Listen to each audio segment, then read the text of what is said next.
I'm Gaio, the chivalrous chauvinist. Welcome to another episode of your favorite podcast. Sucias are my favorite. Today's episode, I'm going to talk about navigating the dating scene. Now, unfortunately, dating apps favor women in the sense that multiple studies, one particularly done by Tinder, shows that 20% of the males have access to 80% of the females. So, why bother being on dating apps? Personally, I don't use them that often unless I'm traveling. I prefer to interact in person. Or for you, what I'm going to share is the best way to navigate the dating scene in person with someone as you meet them.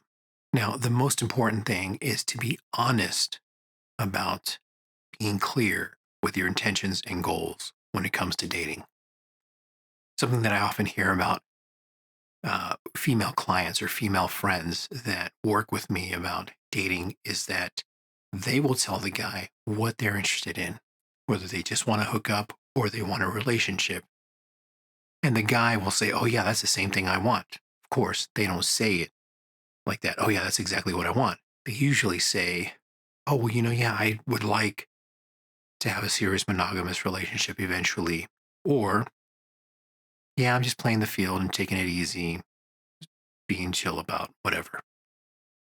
Kind of repeating what they're saying, just rephrasing it. And then later down the road, they get ghosted or they get told, "Well, that's really not what I was looking for." And what I'm getting from these women is if they say they want something serious and monogamous, and the guy says or is honest, "I'm just trying to play the field, hook up, see what I like, and then maybe be serious about something down the road," that woman is more inclined to give that a try and use the guy as just a fuck toy till she can find someone that's looking for something monogamous. But if the guy lies to her and tells her, "Oh, yeah, I'm looking for something serious down the road eventually pretty soon, or I want a serious relationship," then she pins her hopes on, "Oh, hey, he wants the same thing that I want," and focuses on this guy versus being able to have fun. So consider what you're looking for in a partner and be honest with them and be honest with yourself and your potential partners as to what your expectations are, because you would be surprised to know that you can get what you want. Now, of course, there are online dating apps, there are matchmakers out there that are legitimate and can help you find what you're looking for. Basically, having a middleman to help you find what you're looking for. Though usually matchmakers are more geared towards helping people get married or get into serious monogamous relationships. There's also speed dating events, which can also help cut through all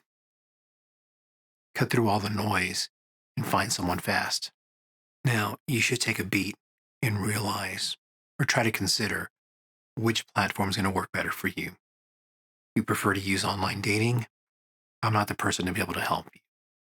I use online dating more as a hookup site whenever I'm traveling.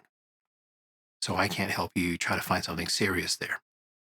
And if you are using it as a hookup site, I can tell you now the only way it's going to work for you that way is if you change your zip code periodically, once every 2 or 3 months, whenever you're actually traveling.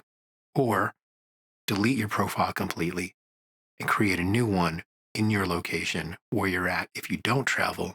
So that way you come up as a new person and are able to make more matches and come up as a new person. Otherwise, you're not going to have any luck. But if you are here to try to find something serious or just have some fun and hook up, I can help you with that. But you have to be honest with yourself and whoever you're talking to. Now, one of the most important things is to make a good first impression on a first date. Now, the best way, I think, to prepare for a first date is to dress appropriately, being on time, being open, and being engaging. By those things, I mean, make sure you fucking shower that day. Don't just sniff your armpits and I'm okay, because you're used to your own smell. Other people aren't. So take a shower, brush your teeth, brush your hair if you have any. By dressing appropriately, don't wear a shirt and tie or some type of formal dress if you're going to Starbucks or some other coffee shop. Be on time. If you say you're going to meet at 5:15, be there at 5:10. And by be there at 5:10, I don't mean pulling into the parking lot. Be inside this coffee shop or be inside the place you're going to meet 5 minutes prior at least. And by being open and engaging, be honest. Try to listen to who they are. Pull them and draw them into you by asking conversational questions. Hey, what do you like? How do you feel about this? And why? Oftentimes, the why questions, if framed correctly, can get the person to draw out and share more about themselves, and you can get to know them. Hopefully, your date will also ask you the same questions. For example, if you could have dinner with a famous person, who would you pick? And they'll tell you who they pick. What makes that person exciting for you? Asking follow-up questions to their answers will show you more of who that person is that you're dating or want to go on a date with. And by them sharing with you more intimate details about themselves or what they like, will make them feel more drawn to you and more invested and want to know, and they'll hopefully want to know more about you. Now, hopefully your date went well and you had a good time. The best thing to do is, if you're a male, walk them to their car or to their vehicle or whatever their transportation is. Thank them for the night and kind of read the situation. In most cases, if the date actually went well, you can get away with giving them a hug. Frontal hug, not a side hug. And depending on your generation, depending on how comfortable you are and how respectful you are as a guy or woman, you would ask your date, hey, I'd like to give you a kiss. Though, personally, that's one thing that that's something that I read myself and just going for it. But I have decades of experience reading body language, reading the situation. For you, it might be better to ask for the kiss, but definitely you should be able to get away with giving them a hug. Once you get back to your place, thank them for meeting you for the date and share some type of little tidbit that you picked up from the conversation. Sharing, you know what, I really liked what you said about why you picked this person that you wanted to meet. And that made me reconsider who I would want to meet or have dinner with.